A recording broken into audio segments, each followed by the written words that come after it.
নমস্কার সবাইকে, সুমেধা রান্নাঘরের আরও একটা ভিডিওতে সবাইকে স্বাগত জানাই। আশা করি সবাই খুব খুব ভালো আছেন। আজকে তৈরি করব কাঁচা আমের টক ঝাল মিষ্টি জেলি আচার। খুব তাড়াতাড়ি হয়ে যায়, খুব চটজলদি একটা আচার রেডি হয়ে যায়। আমাদের বাড়িতে এই সময়টায় আমি প্রায় আচার তৈরি করতে থাকি কম বেশি। বাড়ির ক্ষুদে সদস্য থেকে একদম বড় অবধি সবাই কিন্তু এই সময় ভাতের সাথে আমের আচার চাই। তো চলুন আজকে একটা ঝটপট আমের আচারের রেসিপি দেখে নিই। আমি এখানে 500 গ্রাম মতো আম নিয়েছি। বাজারে আমের দামটা বেশ ভালোই, তো ইচ্ছা হলে অল্প একটু আম কিনে এভাবে একবার আচার বানিয়ে দেখতে পারেন। আর যদি বাড়িতে গাছ থাকে তো আমের কথাই নেই। তো আমটাকে ভালো মতো আমি নুন জলের মধ্যে ভিজিয়ে রেখেছিলাম আধ ঘন্টা, যাতে আঠাটা বা কষটা বেরিয়ে যায়। তারপরে সামনে যে বৃদ্ধির দিকের অংশটা একটু কেটে নিয়ে খোসাটাকে ভালো মতো ছাড়িয়ে নেব। তো দুটো আমেরই খোসা ছাড়িয়ে নিয়েছি। তো আমটাতে কিন্তু আঁটি নেই, যদি আঁটি থাকে তাহলে দুটো সাইড যে পাল্পটা সেটা কেটে নিয়ে ছোটো ছোটো টুকরো করে নিতে পারেন। আমি মাঝ বরাবর ফালি করে নিলাম। আর আঁটিটা জাস্ট তৈরি হচ্ছে, তো এগুলোকেও কিন্তু ফেলে দেব। আমি একটু লম্বা লম্বা করে পাতলা পাতলা করে কেটে নিচ্ছি, যেহেতু জেলি আচার বানাবো তো টুকরোগুলো এর থেকে ছোট ছোট হলেও কিন্তু খুব একটা অসুবিধা নেই। তো আমি এখানে যতটা সম্ভব পাতলা পাতলা করেই কাটছি, যাতে আচারটা তাড়াতাড়ি রেডি হয়। আমগুলো কেটে নিয়েছি একই রকমভাবে। এবারে যে কড়াইতে আচারটা তৈরি করব সেই কড়াইয়ের মধ্যেই ডাইরেক্ট আমের টুকরোগুলো নিয়ে নিচ্ছি। এর মধ্যে হাফ চা চামচ করে হলুদের গুঁড়ো আর হাফ চা চামচ নুনের ব্যবহার করতে হবে। নুন দেওয়ার ওই ক্লিপিংটা কোনো কারণে ক্যামেরায় দেখানো হয়নি, তার জন্য দুঃখিত। তবে অবশ্যই এখানে নুন দিতে হবে, কারণ নুনটা দিলে পরে আমটা থেকে কিন্তু একটু জল ছাড়বে। তার সাথে এখানে দিচ্ছি আমি 450 গ্রাম মতো চিনি। আমটা কতটা টক সেই অনুযায়ী, যতটা আম ততটা চিনি দরকার। তো আমটা টক অনুযায়ী চিনিটা একটু কম বেশি করতে পারেন। নুন হলুদ চিনির সাথে আম ভালো মতো মেখে নিয়ে ঢাকা দিয়ে 20-25 মিনিট রেখে দেবো।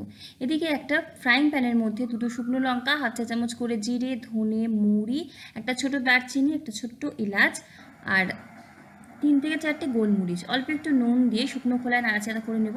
গোটা মশলাটা থেকে যখন বেশ সুন্দর একটা গন্ধ বেরোবে নামিয়ে নিয়ে ঠান্ডা হতে দেবো।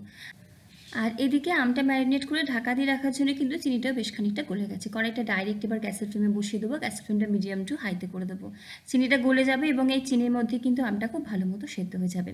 গোটা মশলাটা ঠান্ডা হয়ে গেলে মিক্সি জারের মধ্যে নিয়ে দানা দানা করে গুঁড়ো করে রাখবো।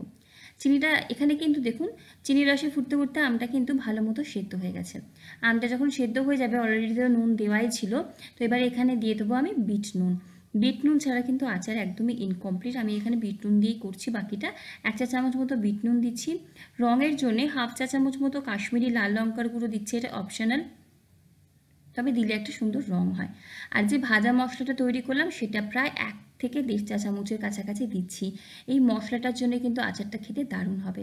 এবারে গ্যাসের ফ্লেমটাকে লোতে করে একটু ধিমি আছে আমাদের ধীরে ধীরে আচারটা তৈরি করতে হবে, যতক্ষণ না একদম কালার চেঞ্জ হয়ে যাচ্ছে, আমটা বেশ খানিকটা গলে যাচ্ছে।